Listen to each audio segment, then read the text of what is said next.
नमस्कार, मैं हूं आपके साथ अंजलि चौहान और आप देख रहे हैं KPPN न्यूज। खबरों के क्रम में आगे बढ़ते हैं और रुक करते हैं इस वक्त की बड़ी खबर की ओर। राजधानी लखनऊ में सिंधी अकादमी के द्वारा 25वां स्थापना दिवस royal cafe hall Hazratganj Lucknow में संपन्न हुआ।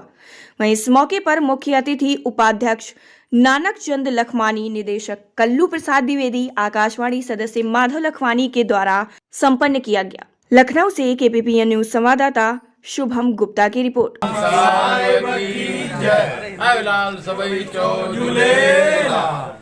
बड़े हर्ष का विषय है, आज हमारे कार्यकाल में उत्तर प्रदेश सिंधी अकादमी सिल्वर जुबली मनाने जा रही है।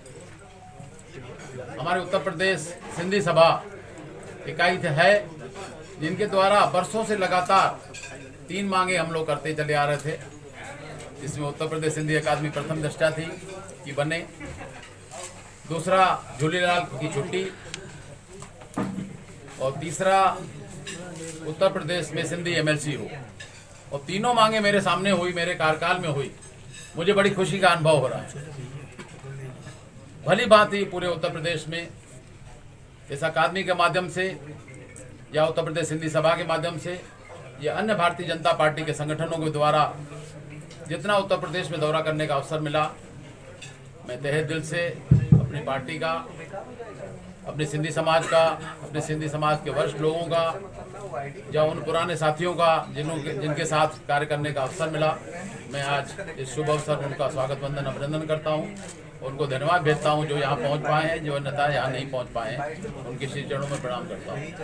उत्तर प्रदेश सिंधी अकादमी जब से मैंने अपने हाथ में संभाली है, संभवतः पूरी शक्ति के साथ काम करने का प्रयास कर रहा हूँ।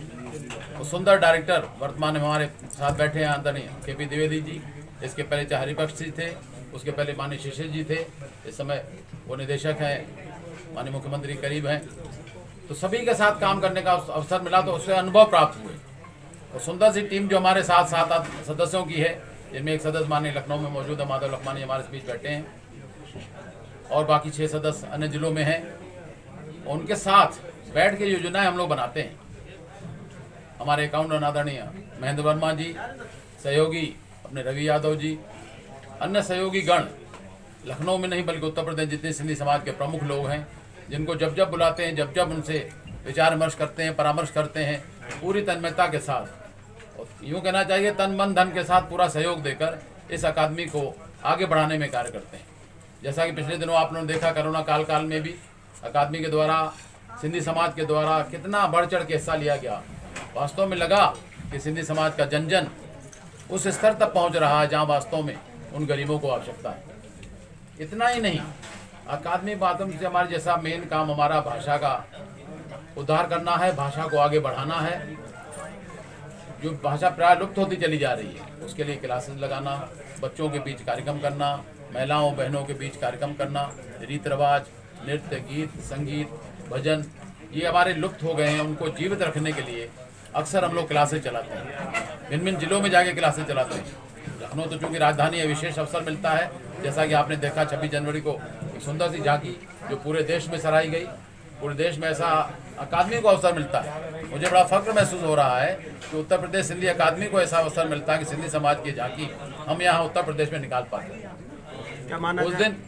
उस दिन मैं कहना चाहूँगा, 26 जनवरी को हमारा सिंधी समाज विश्व सिंधी सेवा संगम, हमारी इकाई है, राष्ट्रीय इकाई, अंतर्राष्ट्रीय इकाई, जो 211 ईंटें यहाँ लेके आई थी, वो भी उस दिन इस कार्यक्रम में मौजूद थी। वो जब झांकियाँ से निकल गई थी, रायल कैफे ठीक सामने मुरलीधर आहूजा जी के साथ, जो हमारे उत्तर प्रदेश के अध्यक्ष हैं, उनके साथ उन्होंने नृत्य किया और पूरी झांकी को विश्व तक पहुँचाया कि सिंधी समाज द्वारा झांकी निकली। उसके लिए मैं दिल की गहराई से अपने मुख्यमंत्री जी को धन्यवाद देता हूँ, बधाई देता हूँ, स्वागत करता हूँ। मुझे बड़ी खुशी महसूस होती है कि माननीय मुख्यमंत्री जी हमारी संस्था के चेयरमैन, मैं वाइस चेयरमैन हूँ, उत्तर प्रदेश सिंधी अकादमी में उपाध्यक्ष हूँ, माननीय मुख्यमंत्री हमारे अध्यक्ष हैं। तो किसी भी कार्यक्रम को सफल बनाने में माननीय मुख्यमंत्री का पूरा हमारे साथ योगदान रहता है। कहीं भी तन मन धन की, बजट की या किसी कार्यक्रम के लिए कोई मंच लेने के लिए, किसी भी कोई हाल लेने के लिए कहीं हमें परेशानी नहीं होती। जैसा कि हम लोग किराए के भवन में रहते थे, तो मैंने प्रयास किया, माननीय मुख्यमंत्री से मैंने जिक्र किया कि किराए की बिल्डिंग में रहते हैं कि अच्छा खासा बजट हमारा किराए में चला जाता है, अगर इंदिरा भवन में हमें ऑफिस मिल जाए तो अच्छी बात होगी। तो उन्होंने कहा देखो इंदिरा भवन अगर खाली हो रहा है कहने मेरे सौभाग्य से वहाँ पुलिस विभाग काफ़ी फ्लोर पे था, वो सिग्नेचर बिल्डिंग नहीं बनी तो काफ़ी फ्लोर उधर खाली हो गए।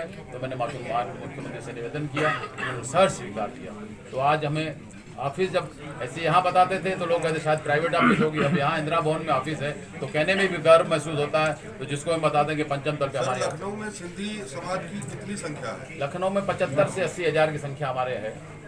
क्या माना जाए कार्यक्रम का मेन उद्देश्य सिंधी साहित्य को और उसकी भाषा को बढ़ावा देना? अकादमी का कार्य यही है। सिंधी भाषा जो लुप्त होती चली जा रही है, सिंधी गीत संगीत लुप्त हो जा रहा है, क्योंकि हमारे पास प्रांत नहीं है। जिस प्रांत विहीन है तो उसी वजह से हमारे अन्य प्रांतों में भी है, हमारे गुजरात में भी है, मध्य प्रदेश में भी है, आपकी महाराष्ट्र में भी है, दिल्ली में भी है।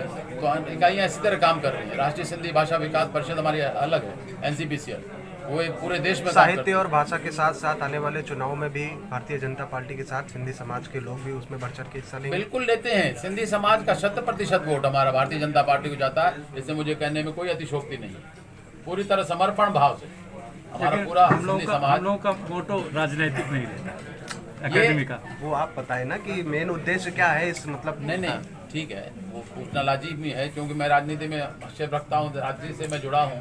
तो सर फिलहाल संगठन का जो कार्य है जी वो राजनीतिक स्तर से है या एक सामाजिक स्तर से? सामाजिक ये साहित्य को सामाजिक बढ़ावा है। देना। ये संगठन जो उत्तर प्रदेश सिंधी अकादमी है, ये सिंधी भाषा को बढ़ावा देने के लिए जी सिंधी गीत संगीत जो लुप्त होता चला जा रहा है, रीति रिवाज लुप्त होते चले जा रहे हैं, उनको जीवित रखने के लिए हम बच्चों के, महिलाओं के, पुरुषों के मिलकर कार्यक्रम करते हैं। ठीक, धन्यवाद। हम जैसे अभी कार्यक्रम करने जा रहे हैं, जैसे सिंधी में जैसे वो डोरेमोन वगैरह होता है, हम हिंदी आजकल बच्चे देखिए सब लोग मोबाइल लिए बैठे, तो उसको सिंधी में बना के उसका प्रयास चल रहा है। डॉक्यूमेंट्री फिल्म के लिए आपकी बजट मैंने लिखा है, माननीय मुख्यमंत्री से मैंने डिमांड की, तो डॉक्यूमेंट्री फिल्में बनाएंगे। आपकी जो आगामी बजट हमें मिलेगा उसमें डॉक्यूमेंट्री फिल्में बना के उन छोटे छोटे बच्चों तक जगह जगह स्कूलों में चलाएंगे, जहाँ जहाँ हमारे स्कूल हैं, जहाँ हमारे घनिष्ठता है, जहाँ हमारे सिंधी समाज के लोग अधिक हैं, वहाँ जाके उनके स्थानों में, जैसे हमारा शिव शांति आश्रम है, हमारा हरिओम मंदिर है, ऐसे ही स्थानों में बैठ के झूलेलाल भवन है, झूलेलाल मंदिर है, तो वहाँ हम लोग पिक्चरें दिखाएंगे इकट्ठे करके बच्चों को। तो वास्तव में एक ज्ञान की गंगा बहे,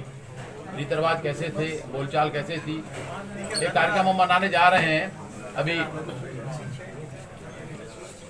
उनसे कि उस समय जब आप सिंध में थे, जब हिंदुस्तान पाकिस्तान नहीं हुआ था, तब आपने वहाँ क्या देखा, रीति रिवाज कैसी थी, चाल चलन कैसा था, खेती बाड़ी क्या थी, हम लोग का दिन का आचार कैसा था, और फिर उसके बाद 70 साल हो गए आपको यहाँ आते हुए। अच्छा, लखनऊ में सिंधी समाज की कितनी धरोहरें हैं? धरोहर मीन्स स्थान मेरे ख्याल 20-25 स्थान से तो कम नहीं होंगे। तो उन आंकड़ा है मेरे पास, उस समय बता नहीं पाऊंगा क्योंकि हमारे पास हैं, किताबें हैं, सब में भाई झूलेलाल भवन है, झूलेलाल मंदिर है, हरिओम मंदिर है, शिव शांति आश्रम है, गोदिलवाला धाम है, अपना संत कंवरराम दरबार है, गोलागंज में दरबार है, तालिब धर्मशाला है। तो इस तरह विभिन्न स्थान हैं, कहीं भी हमको दूर जाने की आवश्यकता नहीं पड़ती कि संगीत के लिए या संतों के यहाँ मत्था टेकने के लिए विशेष तौर से हर क्षेत्र में हम ऐसा प्रयास करते हैं कि साथ रहे। तो अकादमी का मुख्य उद्देश्य यही है कि भाषा हमारी बनी रहे, हमारी टीम का, भाइयों का, हमारे सदस्यों का विशेष सहयोग है। हमको पूरा अच्छा लगता है कि पूरी टीम, पूरी सिंधी समाज, पूरा उत्तर प्रदेश, बल्कि और पूरे देश के भी बधाइयाँ मिलती हैं। जैसे झांकी के बारे में मैंने आपसे बताया, इतना लोग खुश हुए, हर्षित हुए कि ऐसे कार्यक्रम लगातार करते रहे।